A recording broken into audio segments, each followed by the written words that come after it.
fix credit mistakes. That's why I was saying when you go to that annualcreditreport.com website and you get your free credit report, that's when you try to make sure there are no mistakes there.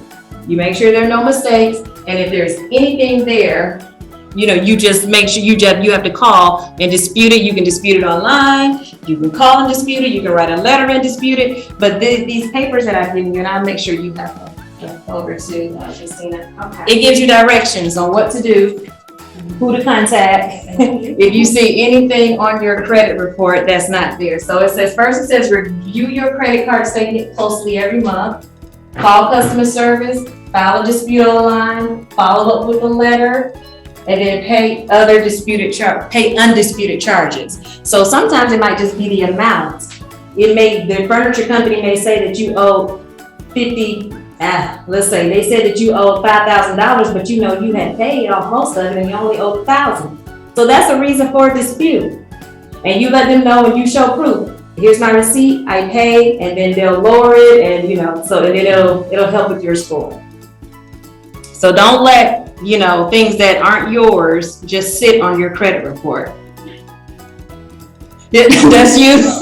Don't do that, Kristen. My part is trying to write to the credit bureau explaining that it's not. Why I feel like it's funny.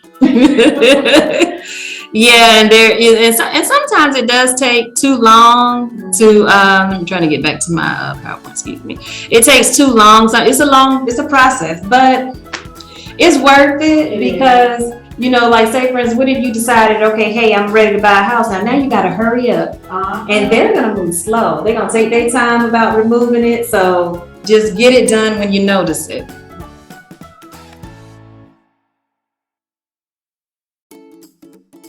You get into any trouble where you're maybe, and I hate it, but it does happen, if maybe you lose some income. And you might depend on those credit cards too much, or you might, get behind on some bills. So, there are ways to rebuild your credit, and it don't take that long. A few months of being consistent and getting it back on track. If you just ain't gone too far off course, but so definitely you pay your bills on time every time. And that's what I was telling you right before. If you decide you want to purchase, they both said they want to purchase a home. And so the mortgage company is going to look at the last 12 months. If you paid everything on time, if you're 30 days late on one thing, they will turn you down. So you have to be consistent and you have to pay on time every month. And don't get too close to your limit. That's what I was saying. Like, if the credit card company gave you $3,500 to spend, don't spend $34.99. Make sure you spend a little bit every month and pay it off. Spend a little bit, pay it off. That shows that you're not depending on your credit card to live, and also it keeps your DTI down. That's a whole nother thing. Your debt to income ratio, and I don't even want to bring it up today, but that's a whole nother. Yeah, that's 30%. So it's a lot. It's a little bit. Oh yeah, don't apply for too much credit at one short time, because I've made that mistake. Because when I finally got my credit to where I wanted, I was like, what? Let me apply. And so every time you apply for new credit, it takes your score down.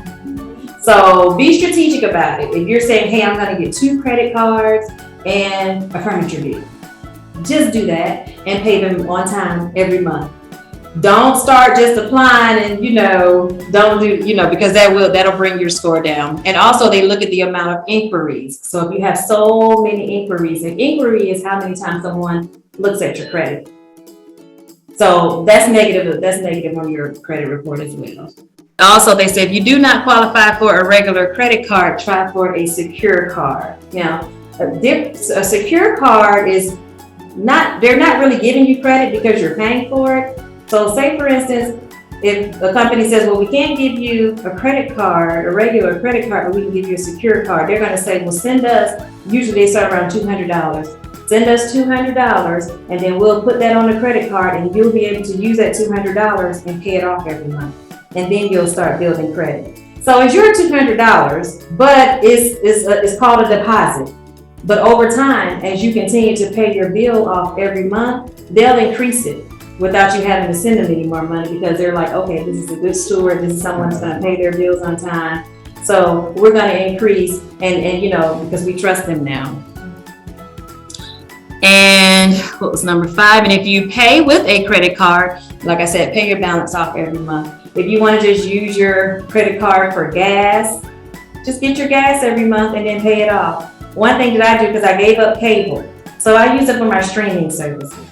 So I let my streaming services come out and then I pay them off, you know, just pay them right off, you know. So it just shows like, okay, she's using the card and she's paying it off, because you don't want to have the card and don't use it, because then there's no activity on your credit report.